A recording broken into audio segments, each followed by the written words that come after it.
Pengalaman dulu tsunami, walaupun ini tsunami lebih besar ya, cuma tsunami itu lebih terbatas kepada Banda Aceh dengan Melabo. Ini meluas, jadi walaupun lebih kecil risikonya, tapi lebih luas. Jadi zaman dulu butuh 5 tahun, 5 tahun untuk merehabilitasi semua fasilitas.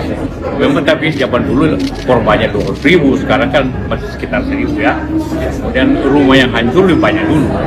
Jadi mungkin katakanlah 2-3 tahun, terutama bangun rumah.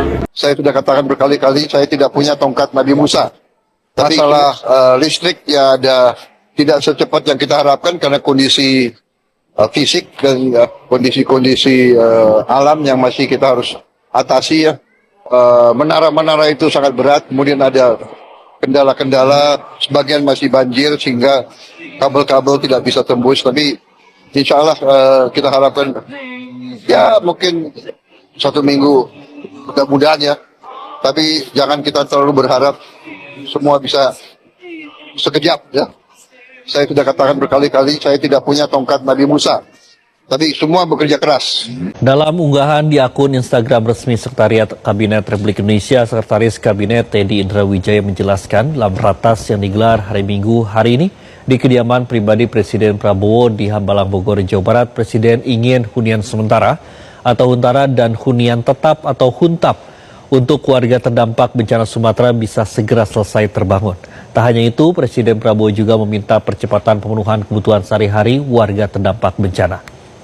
Presiden Prabowo Subianto juga meminta jajarannya, khususnya Kementerian Pekerjaan Umum, untuk mengerahkan lebih banyak alat berat dan truk. Anak-anakku, ibu-ibu semuanya, saya datang ke sini hari ini untuk melihat keadaan dan juga untuk mengecek, untuk melihat bagaimana kita bisa mempercepat pemulihan keadaan. Memang keadaannya cukup sulit, memprihatinkan, tapi percayalah bahwa saudara-saudara tidak sendiri. Kami semua bertekad bekerja keras untuk membantu semuanya di sini, membantu meringankan kesulitan.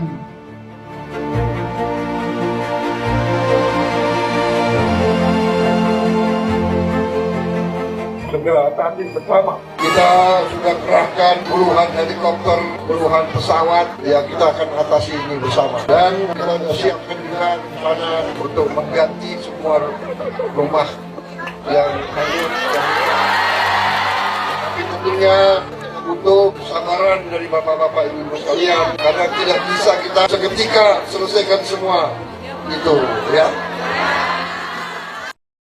Assalamualaikum warahmatullahi wabarakatuh.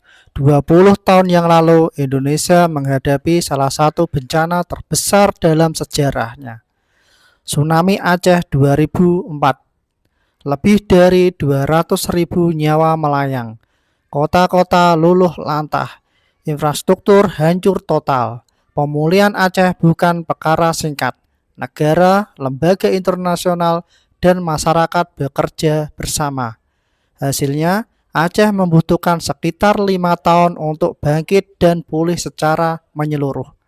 5 tahun untuk membangun rumah, jalan, sekolah, dan rumah sakit, dan menggerakkan kembali ekonomi masyarakat.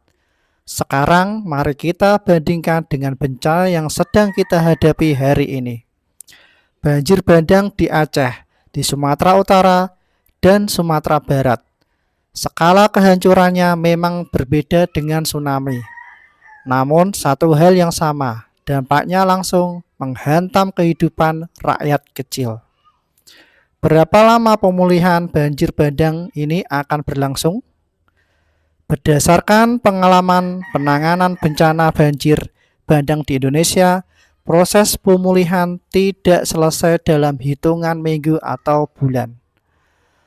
Untuk wilayah terdampak berat, pemulihan umumnya membutuhkan waktu 1 hingga 3 tahun.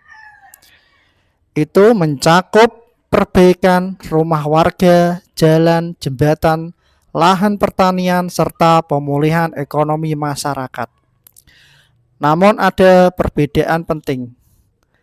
Tsunami Aceh adalah bencana besar yang datang sekali. banjir bandang di Sumatera bisa terjadi berulang kali. Jika penanganan hanya fokus pada tanggap darurat, tanpa perbaikan hulu hutan, sungai, dan tata ruang, maka pemulihan bisa terus tertunda. Bahkan bencana bisa kembali terjadi sebelum pemulihan selesai. Jika tsunami membutuhkan 5 tahun untuk benar-benar pulih, maka banjir bandang ini bisa selesai dalam 1-3 tahun. Hanya jika pencegahan dan perbaikan lingkungan dilakukan secara serius. Tanpa itu, pemulihan akan berulang dari nol. Perbandingan ini memberi satu pesan penting. Pemulihan bukan hanya soal pembangunan kembali, tapi juga mencegah agar kerusakan tidak berulang. Sejarah Aceh sudah mengajarkan bangsa ini mampu bangkit dari bencana besar. Apakah kita mau belajar dari sejarah atau terus mengulang siklus bencana yang sama? Kita tunggu info selanjutnya. Wassalamualaikum warahmatullahi wabarakatuh.